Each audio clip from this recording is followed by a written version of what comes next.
Swayam Prabha. Digital India. Educated India.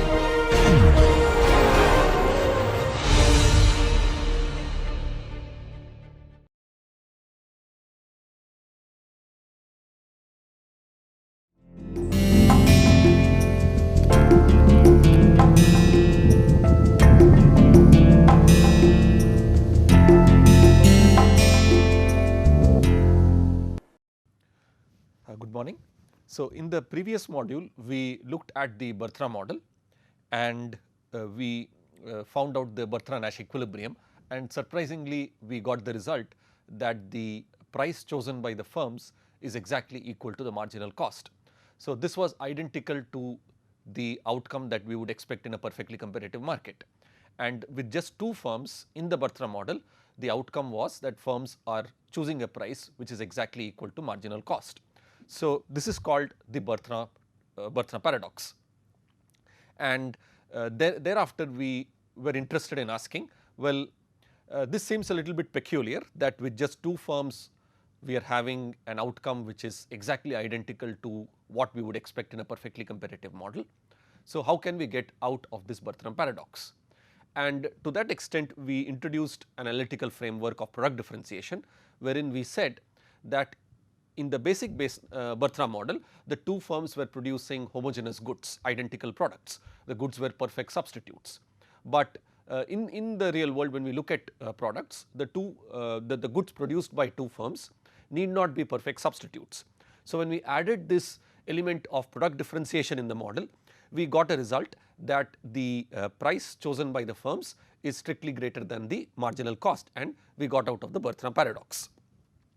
So, in today's module what we want to do is we want to present two other frameworks, one in which we are going to relax this assumption of capacity constraints, right. So, recall that in the Bartra model we said that if firm 1 were to undercut firm 2, then all consumers would go to firm 1 and firm 1 has enough capacity to serve the entire market. So, now we are going to relax that assumption, we are going to put constraints on the capacity because building capacity is expensive. So, we will say that firms do not have infinitely large capacity. So, and then we will ask, once the capacity constraint is introduced in the Bartra model, how does the outcome of that model change? So, we want to talk about capacity constraints. So, capacity constraint in the Bartra model.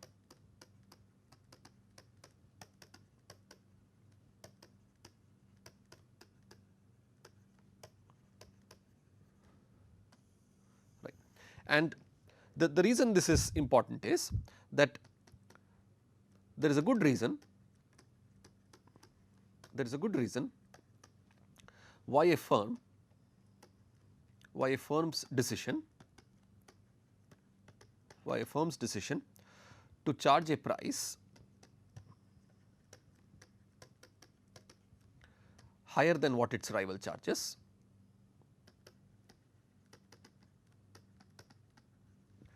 would not result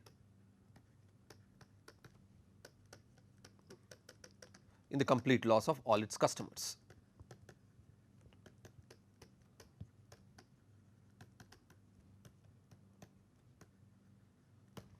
So, this is because a firm, the rival, does not have the capacity to serve the entire market.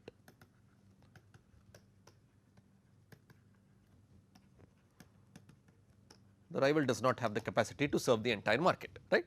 So, let us frame this in the context of a particular example so that it will be easier for us to understand what is going on. So, let us say that there are two firms A and B,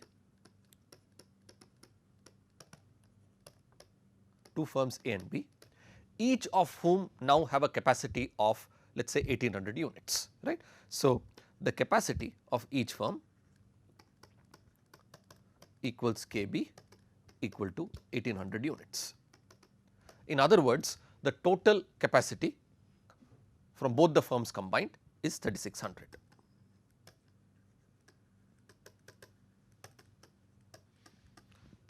units, right. Let us suppose that the demand curve, that the market demand is given by the following equation. The market demand is QP equals 6000 minus 60p. So, the market demand is given as QP equal to 6000 minus 60p, and let us suppose that the marginal cost of firm A is equal to the marginal cost of firm B is equal to rupees 10 per unit, right. So, we are taking, so even in our previous analysis we took the marginal costs to be constant at C. Even now we have the same marginal cost, which is equal to rupees 10 per unit, right. And the question that we are asking is, in this setup, what is going to be the Nash equilibrium? What is the Nash equilibrium in this model, right? This is what we are interested in answering, right. Now before, so to get to the final answer, let us first ask, in the Bertrand model, firm 1 and firm 2 charging a price exactly equal to the marginal cost was a Nash equilibrium, right. The marginal cost here is rupees 10 per unit. So let us first ask, is P1 or rather PA PB equals 10 comma 10 a Nash equilibrium, right. Is PA PB equal to 10 a Nash equilibrium? Now, the quantity demanded at a price of 10 rupees per unit is based on the, so our demand curve is 6000 minus 60p. So, when the price is 10 rupees per unit, the total quantity demanded is 6000 minus 600, which is 5400. So, that is 5400, which is greater than the total capacity of the two firms, which essentially means that if firm A were to charge, let us say, a price of rupees 11 per unit, firm B will only find it profitable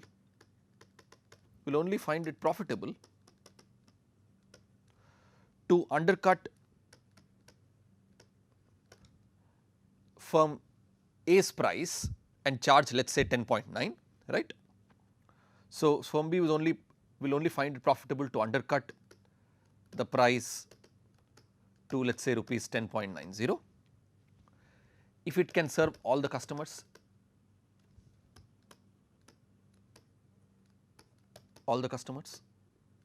right, only then it makes sense, right. So, if firm B, if firm A were to charge rupees 11 per unit and I am firm B, so I would want to undercut firm A. So, let us say firm A's price is 11, so I want to bring it down to 10.9, and by bringing it down to 10.9 I want to capture the entire market demand. Let us see whether it is possible or not. Now, again let us go back to our market demand curve, it is 6000 minus 60p.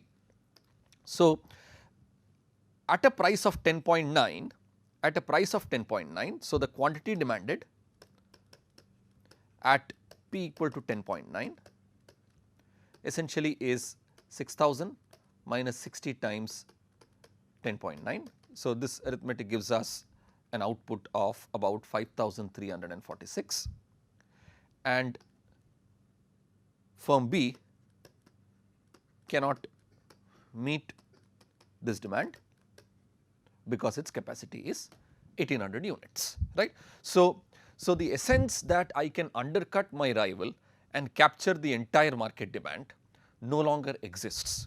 So, thus 10 comma 10, the baseline Bertrand Nash equilibrium that we had in our Bertrand model is no longer a Nash equilibrium, right. So, B cannot meet its demand as its capacity is 1800, as its capacity equal to 1800, right. So, essentially what this means is, so with capacity constrained binding,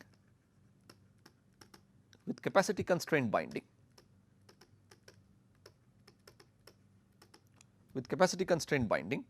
firm charging a higher price,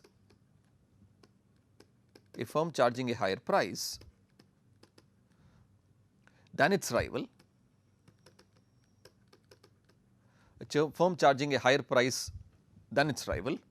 loses all its customers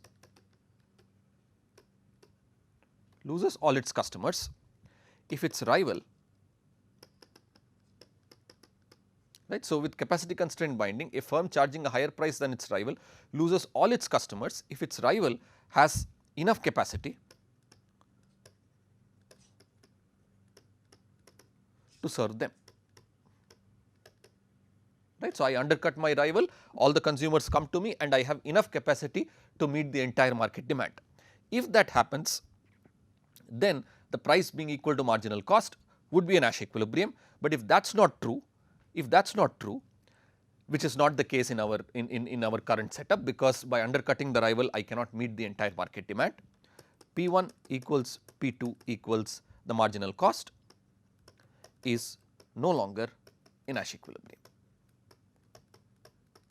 right. So, the Bertram model outcome of price being equal to the marginal cost is no longer a Nash equilibrium in our current model, which then leads us to the question as to what then is the Nash equilibrium. So, let us think about it.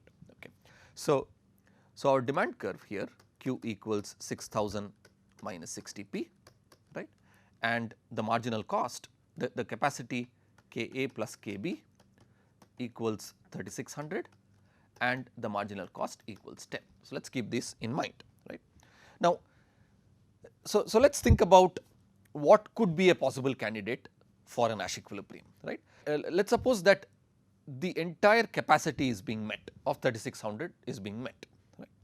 So, in other words, if all the 3600 units, which is equal to the combined capacity of the two firms, was met, what would be the price that would be obtained? So, this is 2400 divided by 60. So, that would lead to a price of rupees 40 per unit. So, right now we are going to make the following claim and we are going to prove it, right. So, 40 comma 40 is a candidate for a Nash equilibrium. 40 comma 40 is a candidate for the Nash equilibrium and we will verify, and in particular this is the price at which the total quantity demanded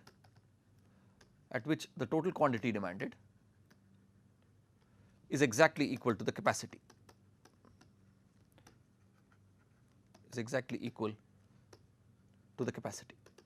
of 1800 units, right. So, now, to verify whether 40 comma 40 is a Nash equilibrium, what we need to do is, so suppose firm A charges 40,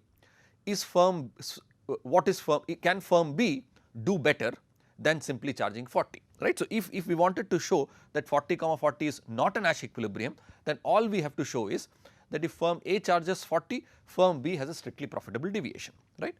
So, suppose firm A is charging PA equals 40, right. So, suppose firm A is charging a price of 40, right. Does firm B have a strictly profitable deviation? If yes, then 40 comma 40 would not be a Nash equilibrium. Right. So, let us ask. So, what do I mean? What do we mean by firm B having a strictly profitable deviation? Either it can charge a price larger than 40 or it can charge a price smaller than 40, right. So, firm B has no incentive. So, B has no incentive to lower the price below 40. The reason being, it can sell as many units as it wants at a price of 40, right. So, if by lowering the price and I was able to sell more, perhaps B might benefit, but currently, regardless of what A is doing, and currently A is charging a price of 40 and it can't meet the entire demand. So, firm B can sell whatever it wants to sell up to its capacity at a price of 40. So, B has no incentive to lower the price below 40, as it can sell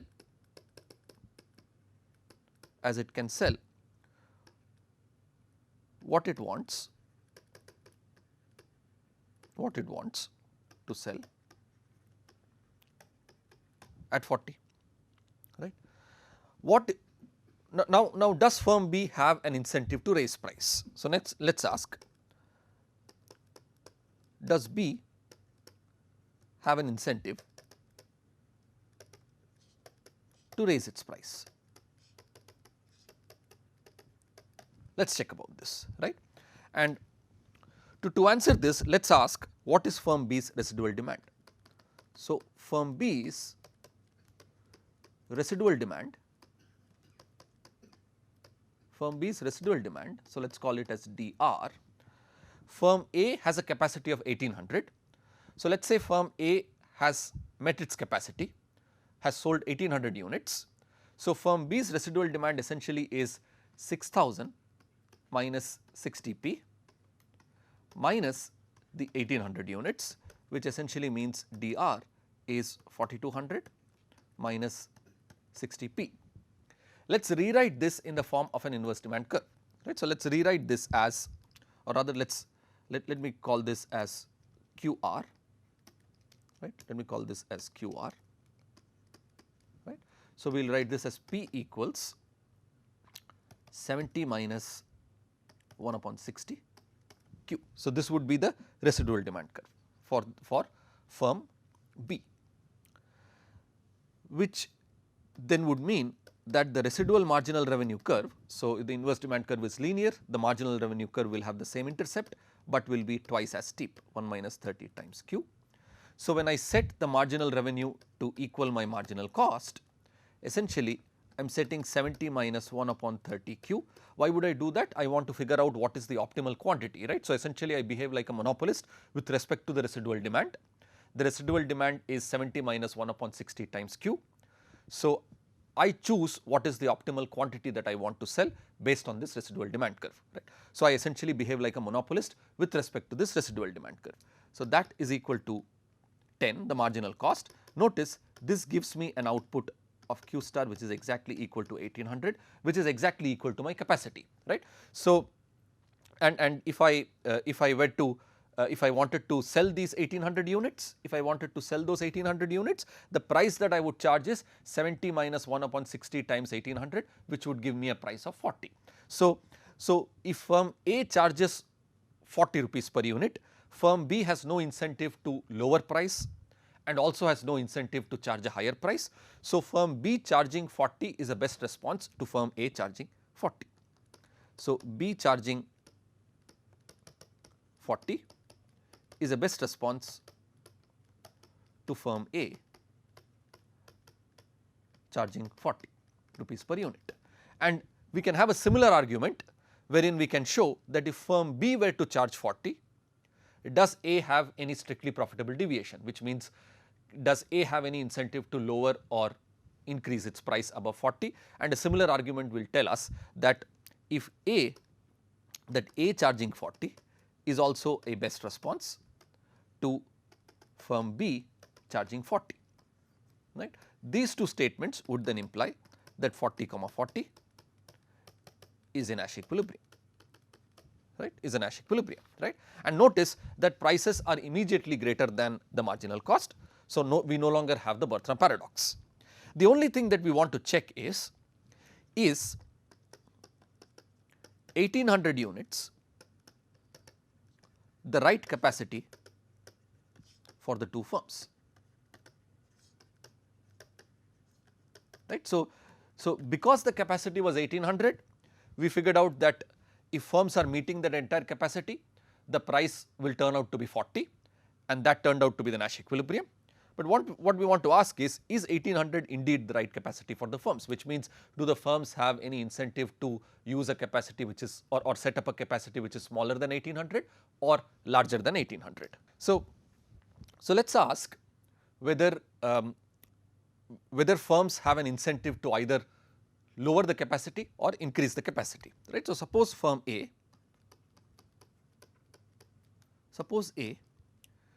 had chosen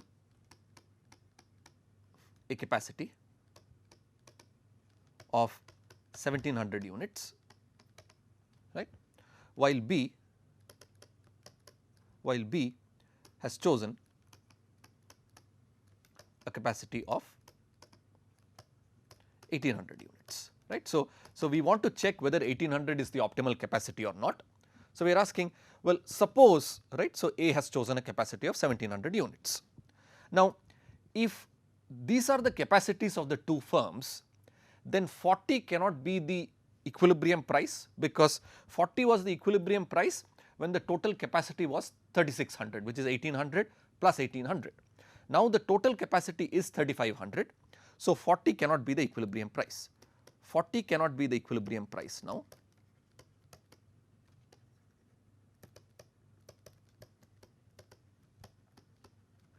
As the total quantity demanded,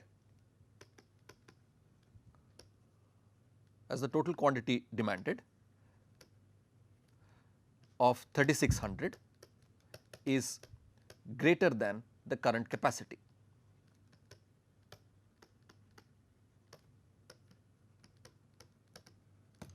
Right. So then what is the new equilibrium price? So then so let us first figure out what is the residual demand curve for A, what is the optimal price that it would choose, what is the residual demand for B, what is the optimal price that it would choose, right. So let us look at firm A first. So firm A's residual demand is 6000 minus 60p minus the 1800 that firm B is selling. So this essentially means QR is 4200 minus 60p as we had earlier. Right. So we can rewrite this in the form of an inverse demand curve. So PR is 70 minus 1 upon 60Q, exactly what we had earlier. So the marginal revenue is 70 minus 1 upon 30Q. Right. So let's graph this again. So Q quantity price. So at Q equal to 0, I have a price of 70. This is what it looks like. I have a marginal cost of 10 here. This is the marginal cost, and this is the capacity of 1700. So the 1700 capacity is here, right.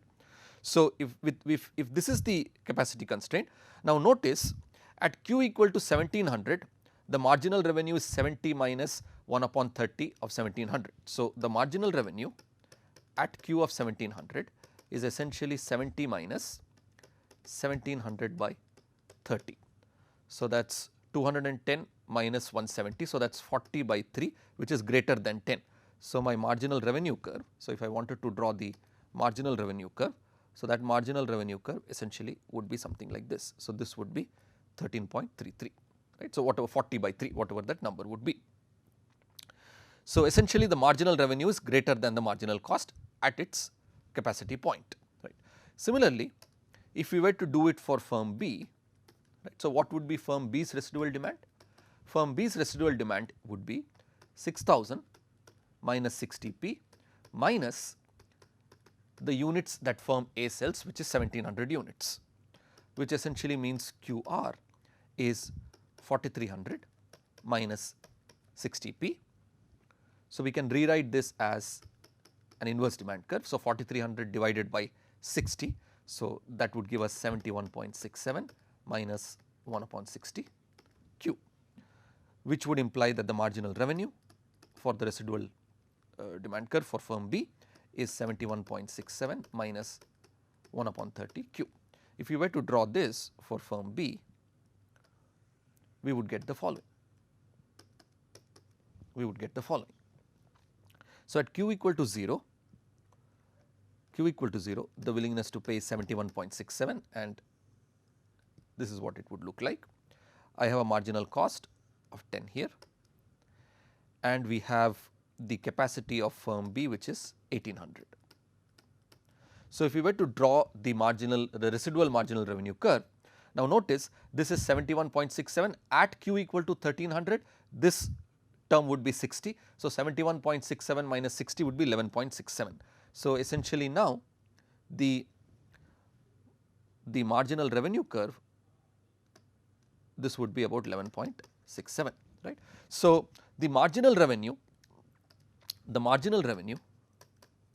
is greater than the marginal cost, for both the firms, right. So the optimal price, So that essentially means that both firms are operating at their full capacity. So firm A is operating at its capacity of 1700 units, firm B is operating at its capacity of 1800 units. These are the optimal choices of Q chosen by the firms. So the optimal price, is obtained by setting the total capacity, which is 3500, to equal 6000 minus 60p, which gives us the price as 41.67, right. So 41.67 charged by the firms is a Nash equilibrium, right. So at A's capacity of 1700 and B's capacity of 1800, this is the optimal price which is charged. But note that, right. So however, this Nash equilibrium is not as profitable, right. This Nash equilibrium is not as profitable for A. This Nash equilibrium is not as profitable for A as setting 1800 capacity, right, because now the profit for firm A with a capacity of 1700. So the price that it charges is 41.67 minus the marginal cost of 10, and it sells 1700 units. This is approximately 53,839. But if it were to stay with its capacity of 1800 units, and recall, when the capacity is 1800 units for both the firms, the Nash equilibrium price which we showed earlier was equal to 40. So that is 40 minus 10 times 1800, so that is 54,000, right. So clearly choosing a capacity of 1800 is better than choosing a capacity of 1700. So choosing a capacity of 1800 is strictly better than choosing a capacity of 1700 for firm A, right. So we started with the case that suppose A had chosen a capacity of 1700 units while B had chosen a capacity of 1800 units, and we found that clearly A choosing 1700 is less optimal than choosing 1800. Okay. Now we want to check the second case, which is so suppose A chooses a capacity. Suppose A chooses capacity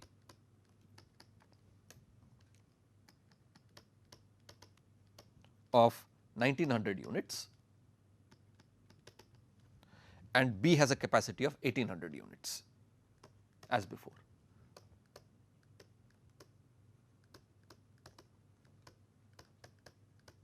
And B has a capacity of 1800 units. Okay. So what is the Nash equilibrium going to be, and how does this play out? Okay. Now we can infer that if A chooses a capacity of 1900 units and B has a capacity of 1800 units, then at least one firm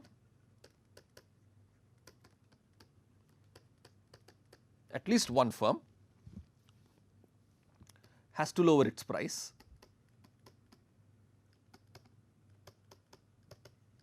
to below 40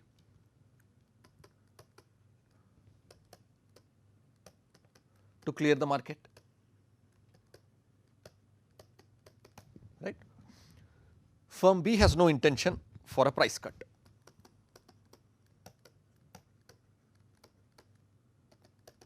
Has no incentive to cut its price.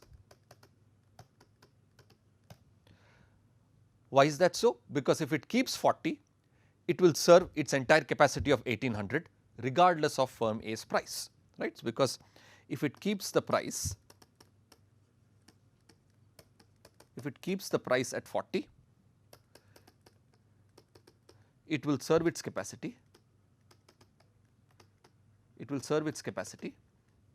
of 1800 units regardless of firm A's price, right. So firm B has no incentive to cut its price regardless of firm A's price, because A can only serve 1900 customers, right. So, A can only serve 1900 customers. So, firm B has no incentive to lower its price to less than 40. Right. Now, let us look at what would be A's residual demand, right. So, firm A's residual demand is QR equals 6000 minus 60p minus 1800, which is as before QR equals 4200 minus 60p. So, as before firm A's residual demand is 4200 minus 60p.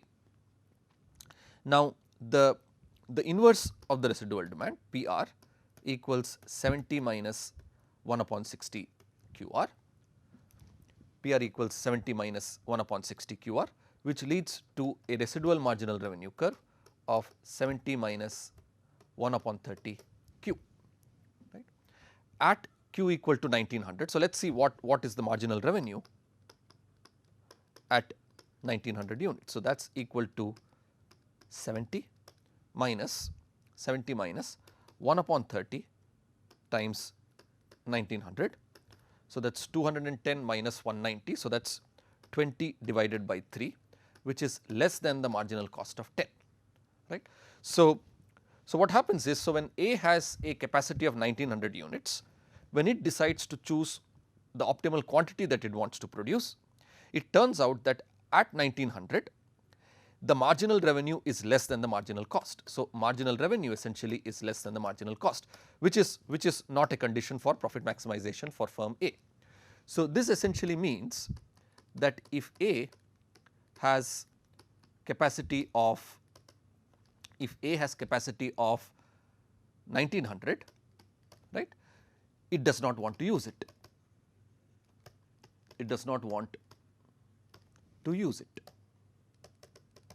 But building excess capacity is costly, right. But building excess capacity is costly. So, having 1900 units is not optimal. So, I would not want to use it. So, then why build that excess capacity at all in the first place? So, there is no point in building that excess capacity. So, which then implies that firm A has no incentive to bring its capacity down to 1700 units. It also has no rather A has no incentive to bring its capacity to 1700 units. It has no incentive to increase its capacity to 1900 units. So, each firm building capacity of 1800 units and charging a price of 40 is indeed a Nash equilibrium.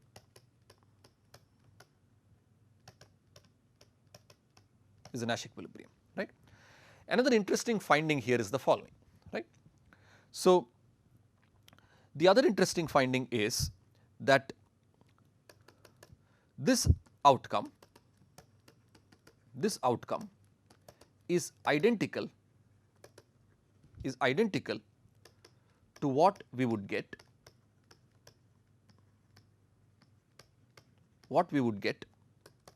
in a Cournot model when there is no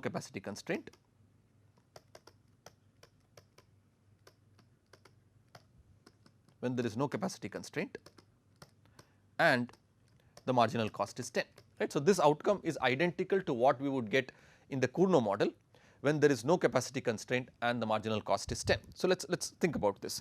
So, the demand curve is 6000 minus 60p, right. So, the demand curve that we started with was Q equal to 6000 minus 60p,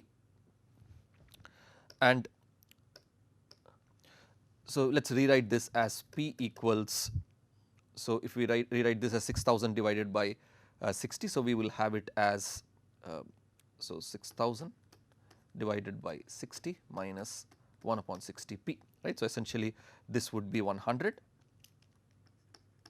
minus 60 p. So, or rather 60 q, right. So, 100 minus 60 q.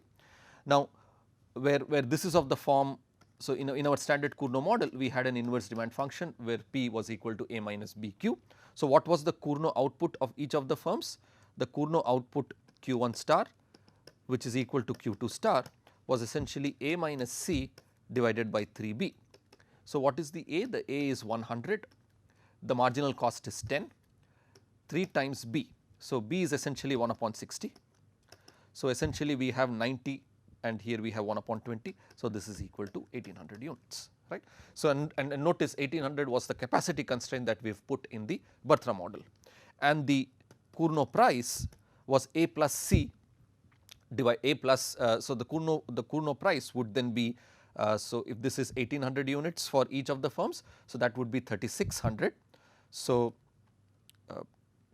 so we would have the Cournot price a plus 2c divided by 3. So, that is going to be 100 plus 2 times the marginal cost, which is 10, divided by 3.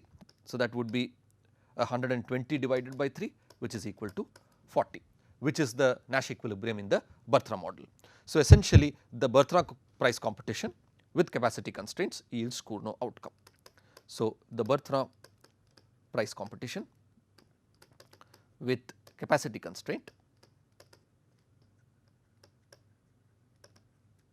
yields the Cournot outcome.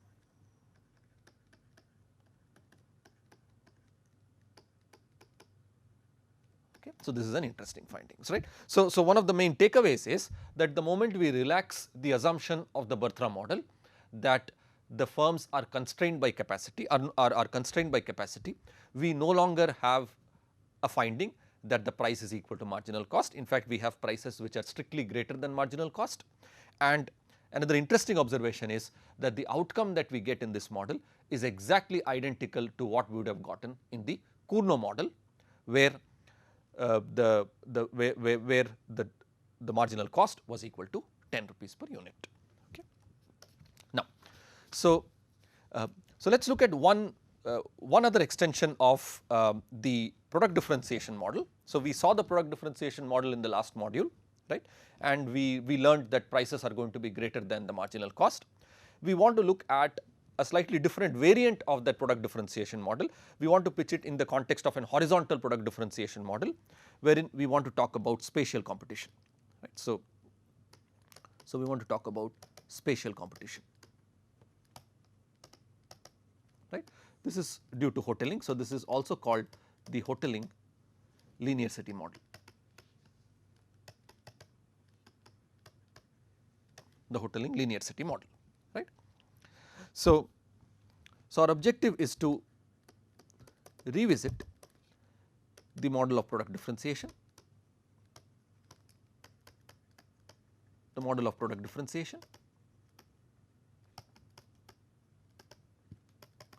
in the context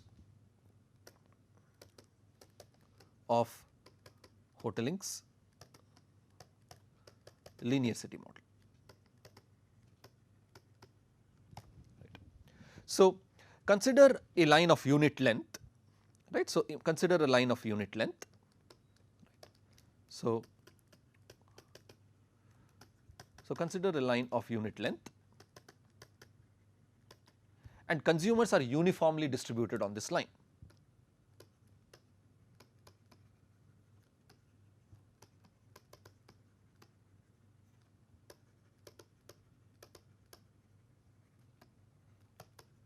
Consumers are uniformly distributed on this line, right. So, this market is served by two stores,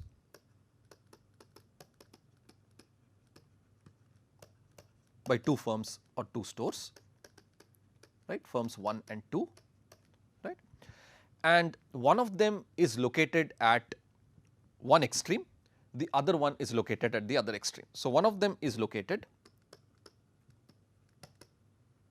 on the left hand side of the line, one of them is located at, let us say, x equal to 0. So, let us call this as firm 1 and the other is located at the other extreme of this line at x equal to 1. So, let us call this to be firm 2 being located here. So, each firm has a marginal cost of C, right. So, firm 1's marginal cost and firm 2's marginal cost are taken to be identical, as has been the case in all our previous models, and it is equal to C. Now, suppose that there are n consumers in total.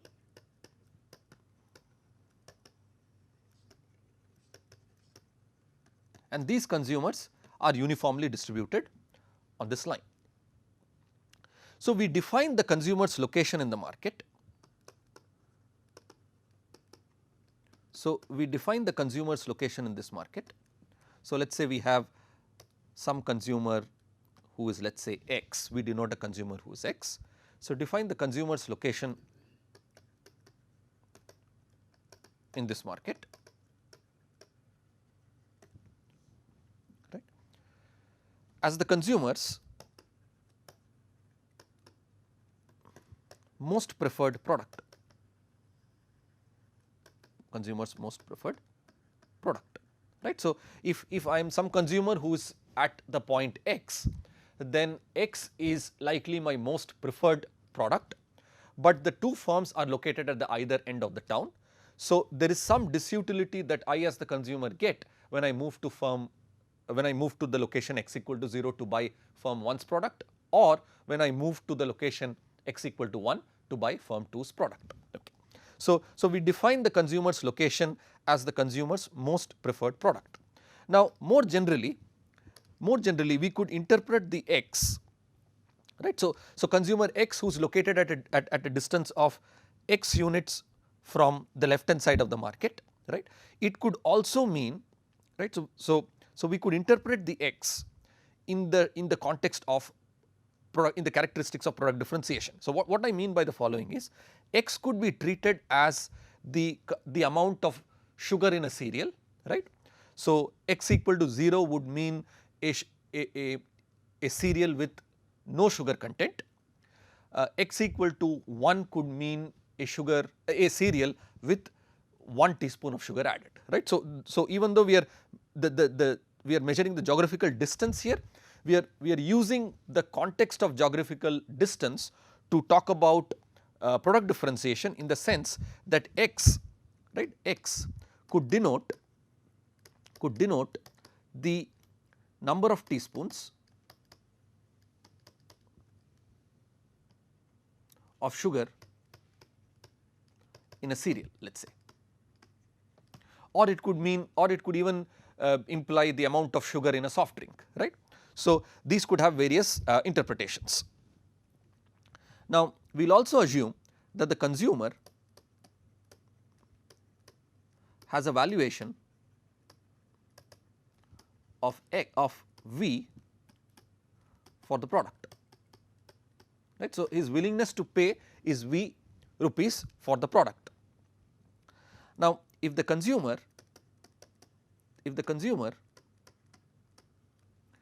purchases a product,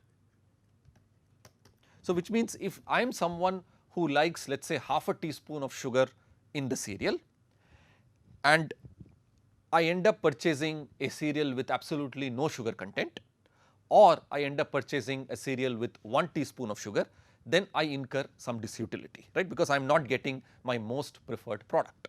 If the consumer purchases a product that is not his ideal product, the consumer incurs a utility loss, right. So, consumer incurs a utility loss, right. So, specifically the consumer incurs a cost. So, incurs a cost of T times x if good 1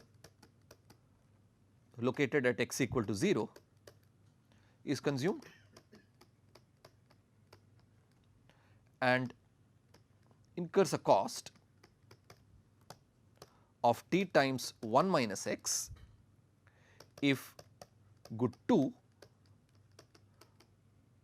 located at x equal to 1 is consumed, right.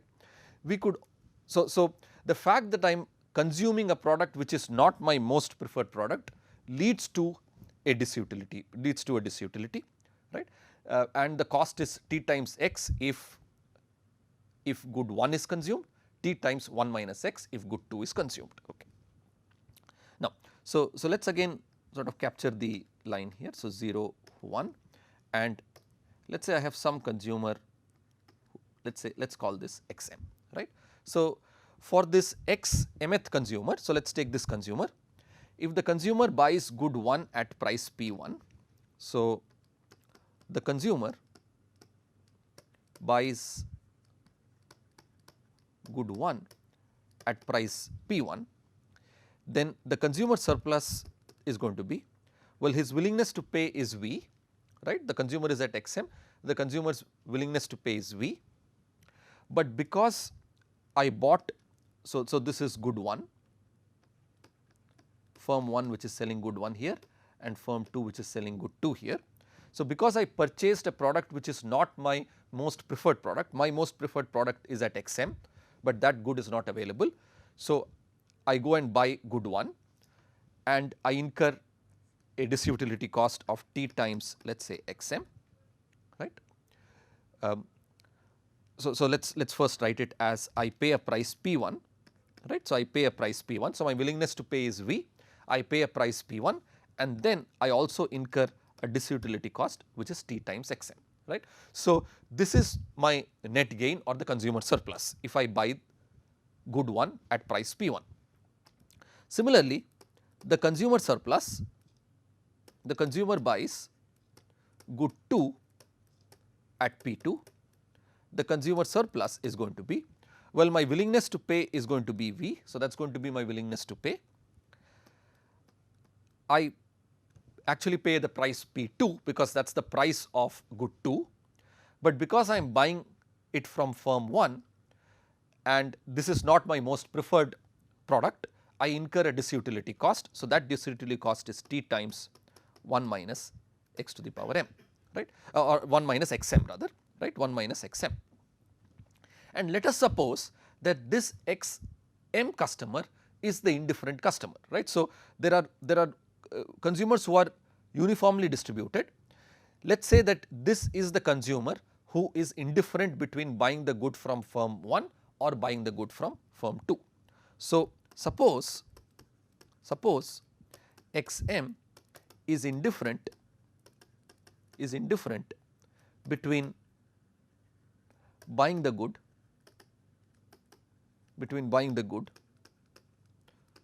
from firm 1 or firm 2, right. So, in other words, I am indifferent between buying it from firm 1 or firm 2, then that essentially means that the consumer surplus that I get by buying good 1 is exactly equal to the consumer surplus that I would get by buying good 2. So, that would mean that V minus P1 minus t times xm equals V minus P2 minus t times 1 minus xm, right. So, the V gets cancelled from both sides. So, I have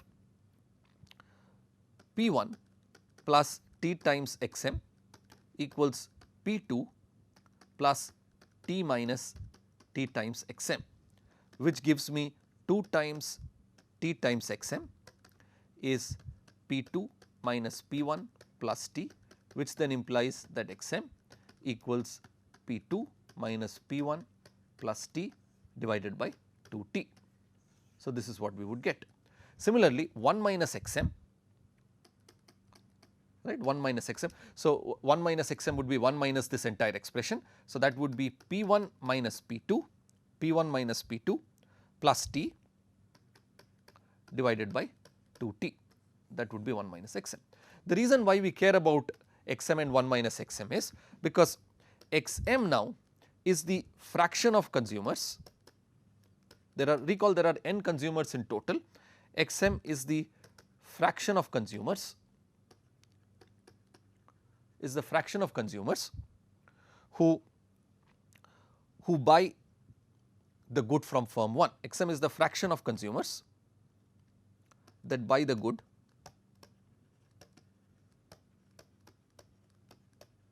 from firm 1, and 1 minus Xm is the fraction of consumers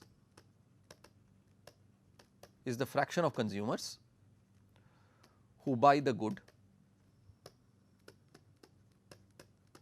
from firm 2. Once we have the fraction of consumers who buy the good from firm 1 and firm 2, essentially we have figured out the demand for good 1 and the demand for good 2. So, the demand for good 1 essentially is Xm, and there are n of those consumers. So, that is going to be P2 minus P1 plus T divided by 2T times n, and the demand for good 2 D2 P1 P2 equals 1 minus Xm, which is P1 minus P2 plus T divided by 2T times n. So, we have the demand for good 1 and the demand for good 2. Notice that as expected, the demand for good 1 is decreasing as P1 increases, and it increases as P2 increases. Okay. So, each firm's demand is decreasing in its own price and increasing in the price of the other firm. Okay. So, with these demand curves, once we have the demand curves, we need to figure out what are the optimal prices which are going to be charged by the firms. So, in other words, we need to figure out what are the best, so to figure out what the Nash equilibrium prices are, we need to compute the best response for firm 1 for each possible choice of firm 2. We need to ask what is firm 2's best response for each possible choice of price of firm 1 and find out where the best response curves intersect. So, to do that, let us write down the profit function of firm 1. Profit function of firm 1 is P1 times D1 minus the total cost, the total revenue minus total cost. So, that is P1 minus C times D1 of P1 P2, which essentially is P1 minus C times. So, if I go back, I know that the D1 is P2 minus P1 plus T divided by 2T times n. So, that is P2 minus P1 plus T divided by 2T times n. Similarly, the profit of firm 2 is the price minus marginal cost times the demand, which is P2 minus C times P1 minus P2 plus T divided by 2T times n. So, we have the profits of the two firms. So, to find out the optimal prices, right. So, firm 1 believes that firm 2 will keep its price as P2. So, if I have, so I take the derivative of the profit function of firm 1 with respect to P1. So, we have n divided by 2T outside. So, we have P2 minus P1 plus T times the derivative of P1 minus C, which is going to give us 1, plus a P1 minus C times a minus 1, and this is necessarily equal to 0, right, which implies that P2 minus P1 plus T minus P1 plus C equals 0, which then implies that P1 as a function of P2. So, I am going to get 2 times P1, that is equal to P2 plus T plus C divided by 2. This is the best response of firm 1 for each choice of firm 2's price. Now, notice that since this is a game of price competition, the best response function for firm 1 is upward sloping, as opposed to the Cournot model where the best response function for firm 1 was actually downward sloping, right. So, this is a nature of this is a characteristic of the nature of the game. So, prices are strategic complements, quantities are strategic substitutes, right. So, now we have d pi 2 dp2, d pi 2 dp2 is equal to n upon 2t, n upon 2t. So, we have P1 minus P2 plus T. If I want to find out what is firm 2's best response, so plus P2 minus C times minus 1 equal to 0. This gives me P2, this gives me P1 minus P2 plus T minus P2 plus C equal to 0. So, the best response function for firm 2 is P2 of P1 equals P1 plus T plus C divided by 2. So, I have the two best response functions which are upward sloping. Now, if we were to plot these two best response functions, so this is P1 and this is P2. So, this is the 45-degree line.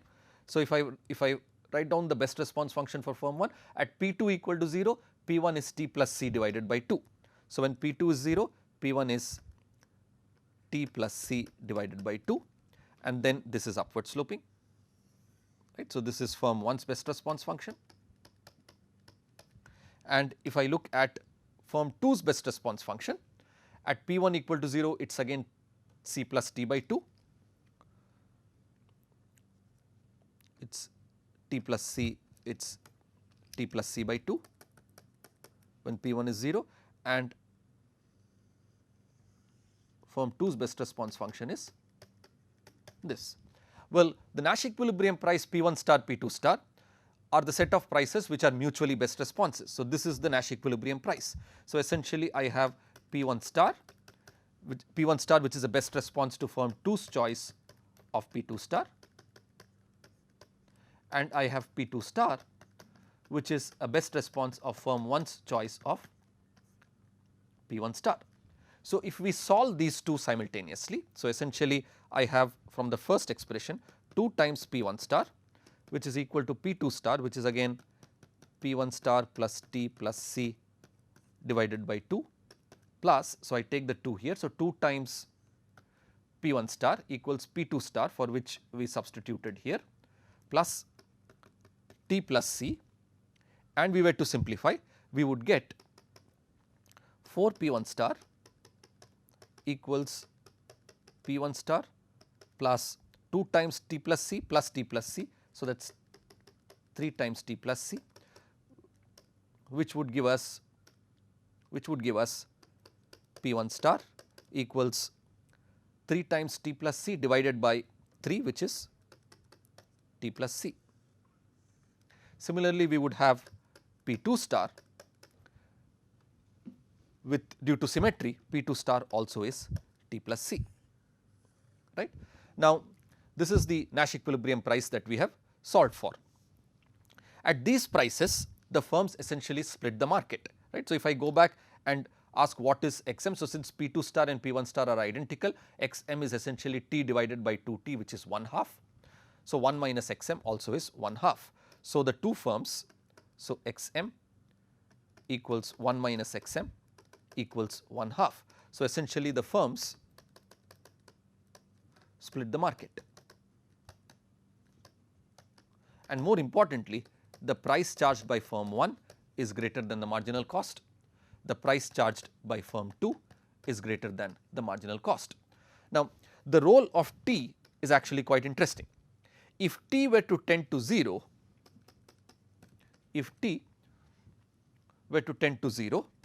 essentially the price would boil down to the marginal cost, which is what we would get in the Bartra model.